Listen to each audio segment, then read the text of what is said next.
Hey everybody, this is Tell the Truth Sports Radio.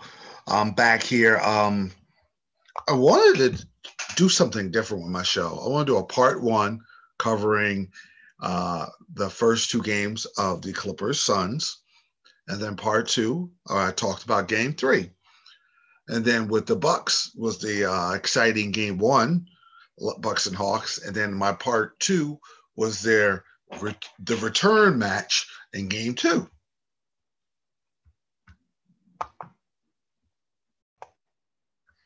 All right, what an exciting game two in the Western Conference Finals, and everybody gave their opinion and they broke everything down. Um,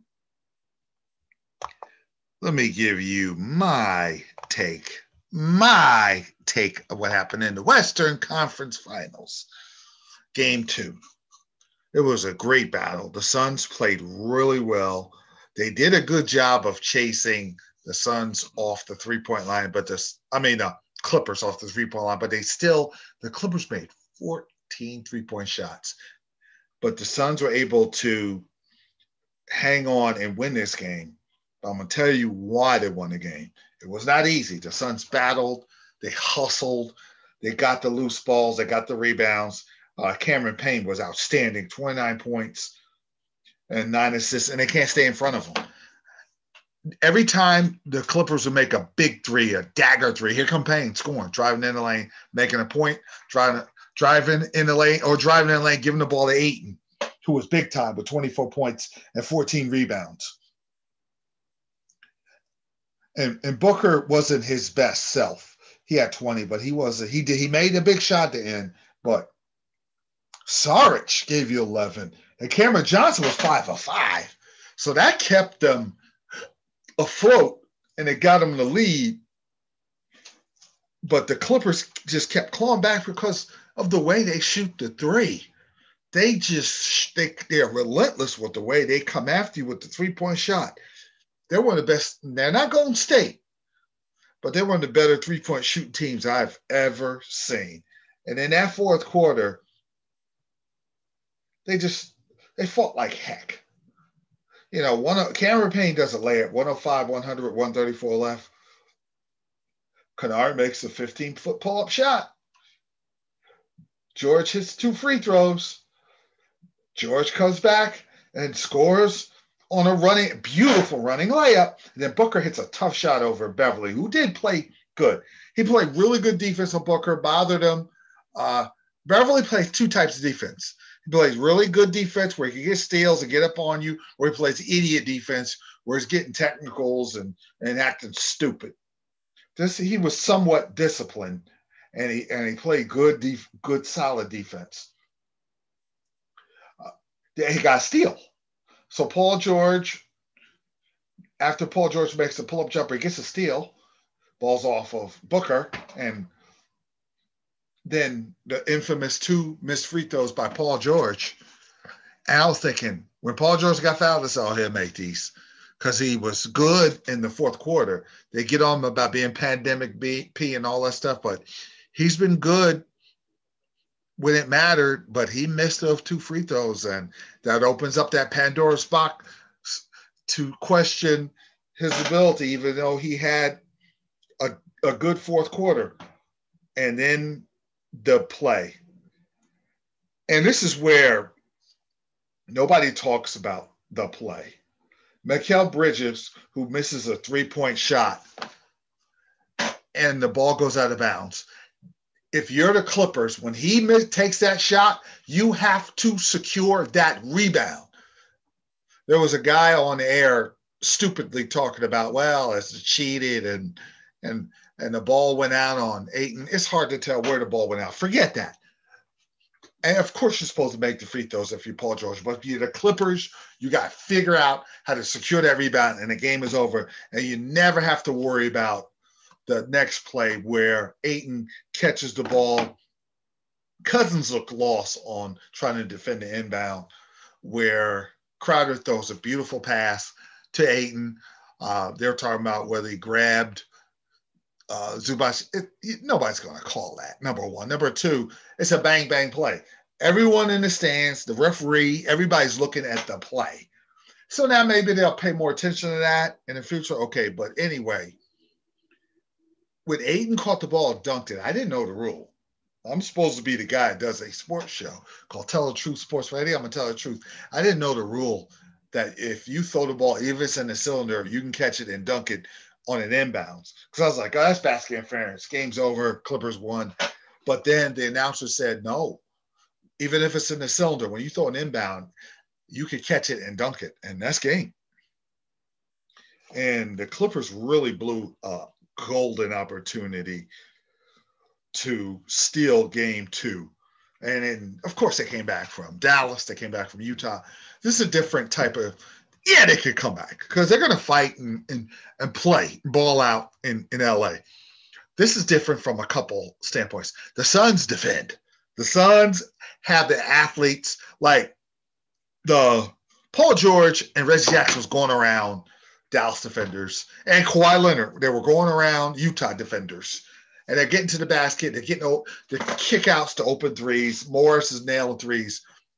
They're under duress. They earned those 14 3-point shots because the speed and the tenacity and the discipline of a Monty Williams defense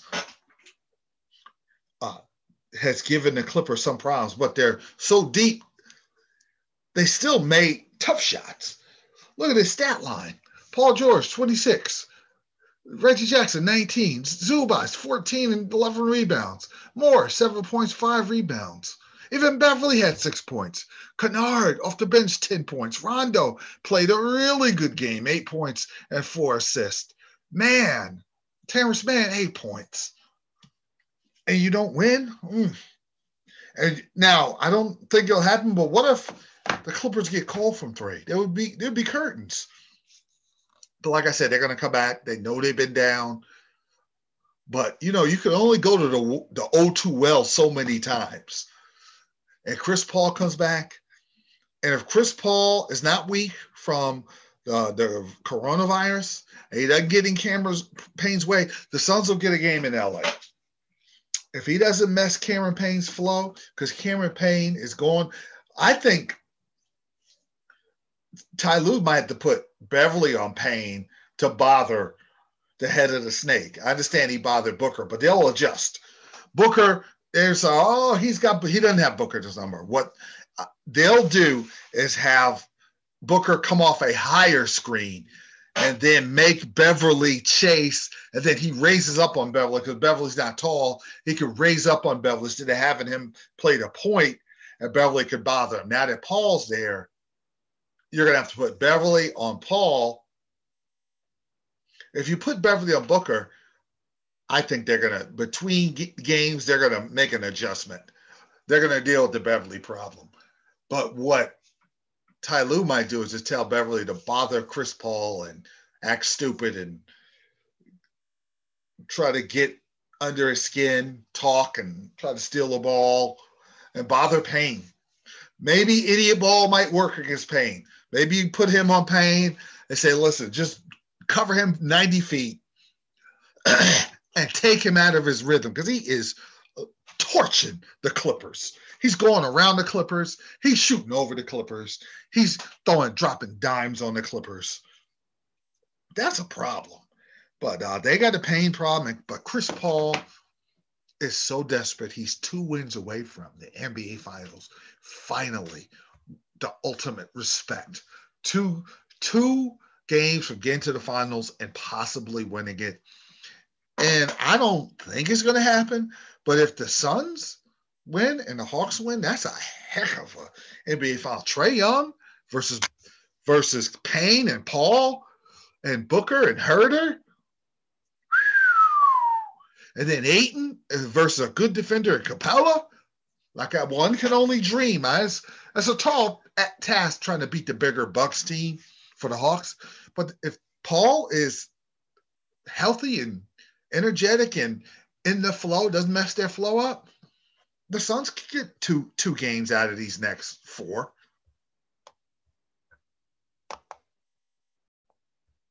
Hey, everybody, this is Tell the Truth Sports Radio. I'm your host, Ron Fitch. And, man, what a great first three games in the Eastern and Western Conference NBA Finals. The Bucks and Hawks play tonight, and it was a really, really, really good game. And it just felt like the Bucks were going to win. Even when the Hawks took the lead, the Bucks came back. I said, the Bucks are going to be too physical for the Hawks. And in the first half, it was nip and tuck, and the Hawks hung tough because Collins and Capella battled. They battled Giannis and PJ Tucker. And Brook Lopez wasn't the factor he was against the Nets. He wasn't that dude because he was a pain in the neck against the Nets. He had 7 points. He hit a 3-point shot, only had 2 rebounds on a block, so he didn't have that force. But for the rest of the game, for the third and fourth quarter, the big three of Giannis, Middleton, who got cooking in the fourth quarter, and Drew Holiday were at 30. Drew Holiday had a virtuoso performance, 33 points, 4 rebounds, and 10 assists. Giannis was 34, 12, and 9, which was great. Giannis was passing the ball really good. And his assist got the Bucks going. And the Bucks played well. And the big three looked like he was going to take the game home. With 3:24, Holiday throws a lob to Giannis, alley-oop dunk, 107-103. Trey hits a 2-point shot. And then they do it again. 111-107. They got him. Minute and change left. Okay. The Hawks miss a couple of shots. They kept battling for the rebound. Capella, who's an unsung hero, gets the rebound, kicks out to Collins. And Collins was balling today. He gave Trey the second guy he needed. He had 23 points. He didn't hit a single 3-point shot the whole game. Hits the one 3-point shot that he took out of 5 attempts to cut the lead to 111-110. Because at that point I said, okay, Bucks going to get a stop. They'll finish the game off. They'll get ready. They'll go 1-0 at home. When Collins hit that 3 to cut to 1, I said, uh-oh. And the Bucks at times could be a little flimsy in in-game situations, and they didn't get a good shot. The Hawks come down, and Trae Young, he looked like he did get fouled. They didn't call it. Capella gets the offensive rebound, lays up with his left hand in traffic. 112-111, whatever it takes. The Hawks are a whatever it takes team. And then they run a set play. I said, okay, Middleton, I prefer Holiday to get the ball, drive, and score. The way he's playing, he had 33 points. He's going to drive. They're going to score. They're going to get a stop. They're going to win the game. I still felt like the Bucks were going to win the game. Yeah, Milton drives baseline. He could have it'd have been a tough shot. I'd have took that tough baseline shot. He didn't do it. He kicks out the content, and I knew that was an air ball the second he shot it. And certain role players shouldn't be in that position to shoot. Like the Suns put Bridges in that situation. That's not his game to be hitting game-winning shots. His game is to play a solid role with making some shots, playing great defense, and scoring on the wing. But Connaughton shoots an air ball. Trae Young hits free throws. And then Milton takes a real tough 3, and they miss. And that's it. And the Hawks steal another game 1. They steal another game 1. They did it again. I was thinking, okay, the Bucks in 5, they'll physically push the Hawks around. They were physical. It was all over Trae, but it didn't matter because Trae is crafty. He knows how to run off screens. He's not deterred if he gets physically played because he wasn't deterred against the Sixers when they were physical. He's like, okay, I'll figure out a way. 17-34, 48 points, plus 10. 7 rebounds, 11 assists. He was dropping some great dimes to Collins and Capella. He's got that nice game where he drives in for the floater, or if you defend the floater, he'll throw the alley-oop to Collins or Capella. And the Bucks should have won this game. They might kick themselves for this one because you get Giannis, who was terrific from the free throw line. terrific from the free throw line. He had 14 of 25, 34 points. I mean, jeez. And 12 rebounds and 9 assists. And the Bucks, the crowd was in it. They had control of the game, and the Hawks somehow, some way, and the Hawks kept hanging in. Every time the Bucks were trying to break this game open, the Hawks hung in. That's what you got to do as a road team. And the Hawks won. Got there 9 points and played good defense on PJ Tucker, boxing them out. They did a good job of boxing the Bucks out. The Bucks are a bigger team, and they didn't let Lopez and Giannis and Tucker annihilate them on the boards. That's just fighting. That's just good coaching.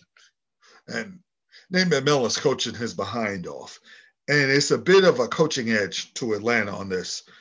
Solomon Hill was good. The guy that didn't do anything was Lou Williams, and Bogdanovich is just laboring. He can't really do much. He's almost like a decoy, but Lou Williams has got to get going if they have any chance of winning. Now, I expect the Bucks to win game 2, and then they go in the ATL, and the ATL is going to be rocking game 3 and 4. So that's going to be, if you're Atlanta, you want to, at worst, split in game 4, try to steal game 5, and then finish them in game 6. You don't want it to go to 7, but I said that about the Sixer game. I said that about the Knicks.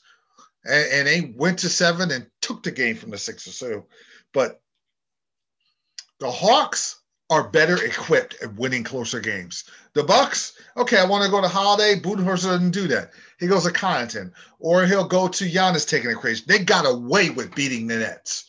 They were very fortunate to beat the Nets because they were sloppy under pressure. And against the Hawks, with the weight, as confident as the Hawks are, that's not going to work. And the Bucks are going to have to take away the Hawks' belief. The Hawks believe they're going to finals. I don't believe it. The Bucks don't believe it. The sports writer don't believe it, but the Hawks do. Nate McMillan does. And you bet they better come in and execute and play. Everybody's got to be all hands on deck and do a better job defensively on Trey and hope that Lou Williams don't get going. Because if Lou Williams gets going and Bogdanovich gives you a little more, that could be trouble. But it's going to be a long series. There's going to be no short beat down by the Bucks. The Hawks aren't going anywhere.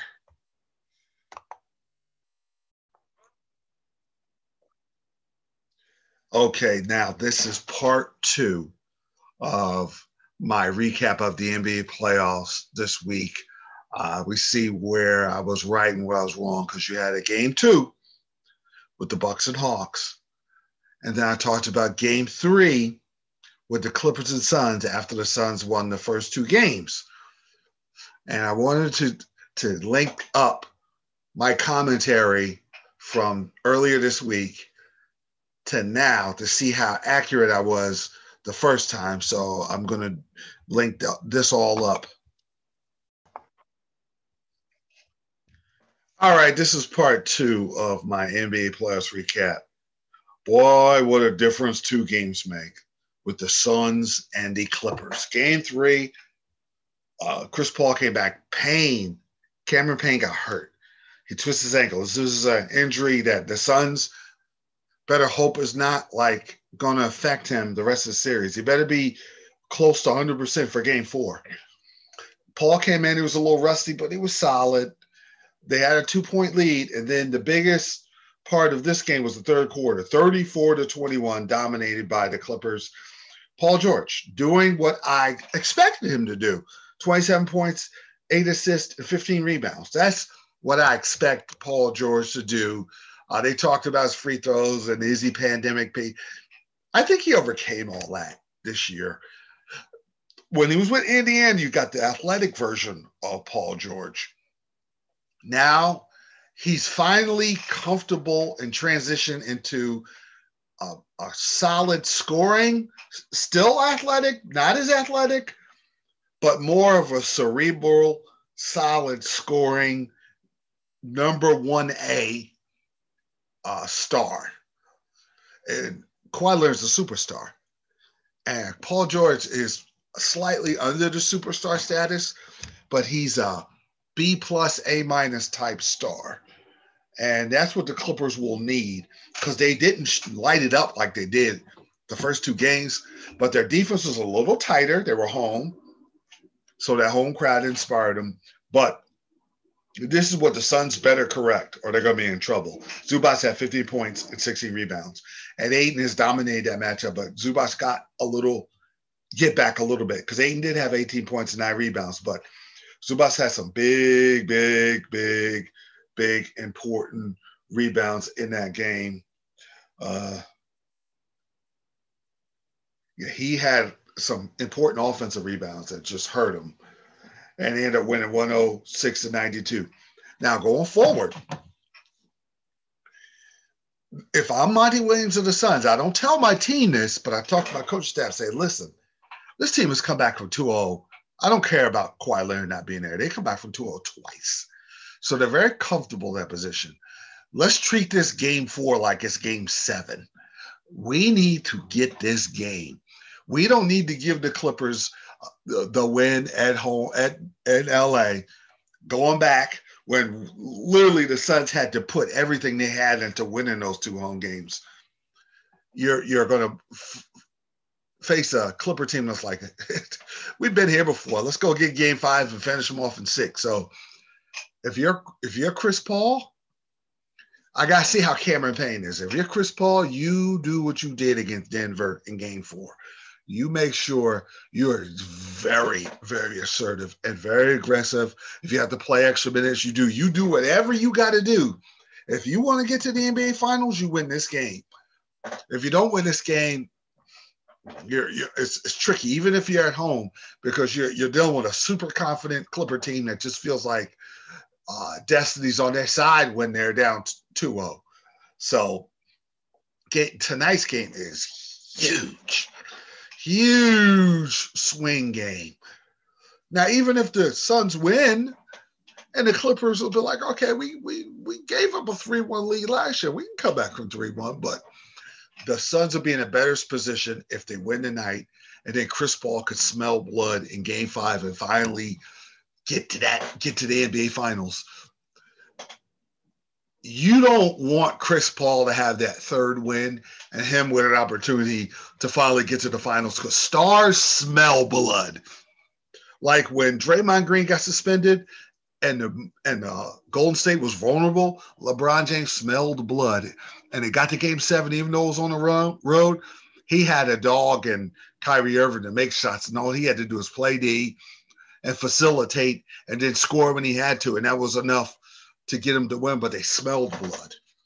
Superstars smell blood. And I think this is the most important game of the series, because if the Clippers win, there's a lot of pressure on Phoenix. There'll be a lot more pressure on Chris Paul, like, oh, no, I don't want to get my heart broke again. And the Clippers are super confident. So psychologically, basketball is so much psychological intangibles that go beyond stats when it comes to basketball. Baseball is stat driven. Football is a combination of both in toughness and execution. But basketball is a lot psychological, a lot of mental toughness and intangibles to go along with the talent. Your stats are important. That's why a lot of players talk, because they want to get the guy out of his game psychologically. This is a psychological situation. Mindset. The Clippers' mindset is, okay, we win tonight. I don't care if we go to Phoenix, we're in good shape.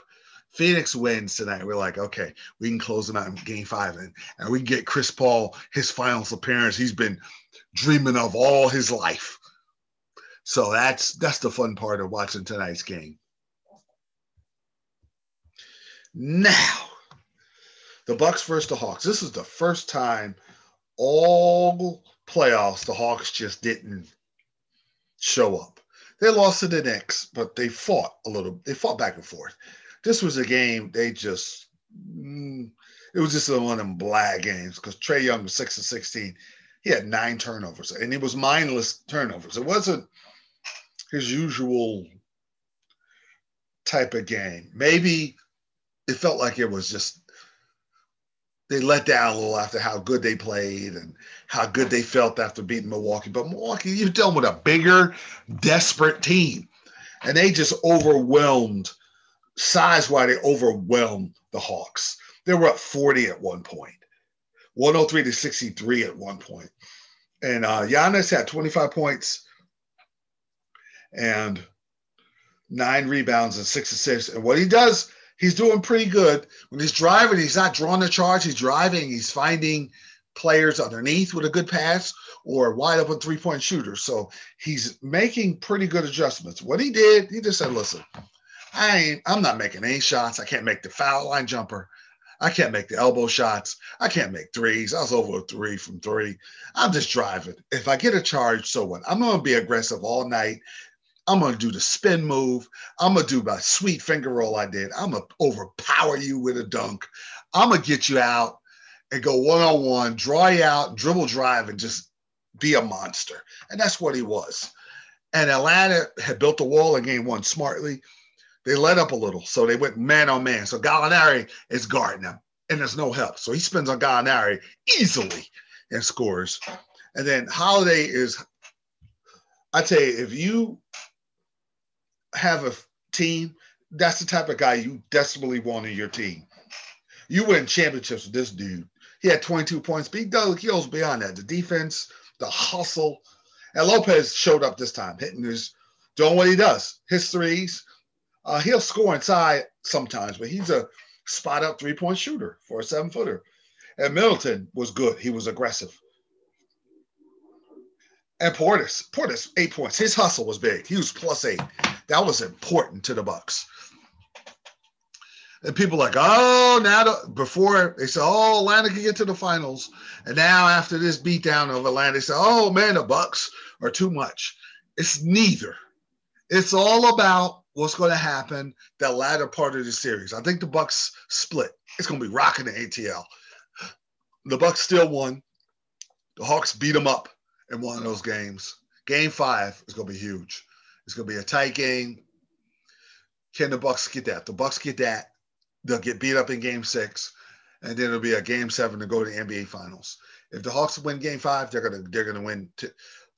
It's all up for the Hawks. They need to be 3-2 going into game 6 in the ATL. For the Bucks, they need to be 3-2 going into game 6 in the ATL, knowing that they got game 7 and they have the experience. Experience is going to be important in this series because now Atlanta is in deep waters now. They upset the Knicks. They upset the Sixers, who were a toxic mess, who should be playing the Bucks, who should be in the NBA Finals, but they're not. So the Knicks weren't ready offensively, and the Sixers were a mess. The Bucks can be a little raggedy in their half-court offense. They're still a little sloppy in their half-court offense, but with Giannis so much bigger than a lot of the Hawks, and their Holiday and Middleton and and Lopez, and how much bigger and stronger they are in the Hawks, they have to use that. They don't use that, and the Hawks are running their speed game. The Hawks are going to win. It's about the speed game and the three-point shooting and just the way up and down tempo. The Bucks can run, but they got to run smart because they're bigger. Or the physicality. Can the Bucks just push Trae Young and make the game a grind-out game where it takes the fans out of the game? Can they do that? I think they're going to do that once in Atlanta. And then Atlanta's going to get their run game going in the ATL. And then we're going to have a 3-game series for the ages. Oh, real good fight tonight. Tank Davis versus Mario Barrios. And Davis is moving up to the super lightweight division to take Barrios' title.